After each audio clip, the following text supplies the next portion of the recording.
నేను ఏ పరీక్ష పెట్టకుండానే మిమ్మల్ని పనిలోకి తీసుకున్నానని అనుకుని ఉంటారు.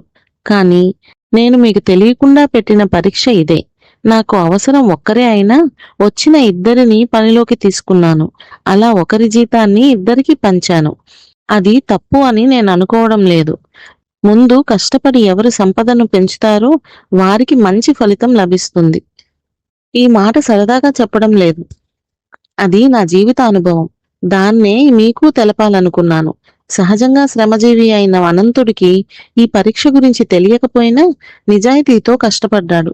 అందుకే వచ్చే నెల నుంచి అతడి జీతాన్ని 10 వరహాలకు పెంచుతున్నా. అంటే నీ జీతం 5 వరహాలు కూడా అతనికే కలిపాను. నువ్వు మరో చోట పని చూసుకో.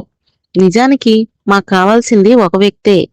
ఇద్దరు రావడంతో తక్కువ జీతం అనే పరీక్ష పెట్టి కష్టాన్ని ఎవరు నమ్ముకుంటారోనని విషయాన్ని అంచనా వేశాను అన్నాడు. దానికి ఆనందుడు సిగ్గుపడుతూ, అయ్యా, మీ నుంచి మంచి విషయాన్ని తెలుసుకున్నాను. ఏదో తెలియనితనం వల్ల తప్పు చేశాను, మన్నించండి. నన్ను పనిలో నుంచి తీసేయకండి. ఇక మీదట కష్టపడి పనిచేస్తాను. మీకు నమ్మకం కలిగాకే జీతం నిర్ణయించండి అంటూ పశ్చాత్తాపపడ్డాడు.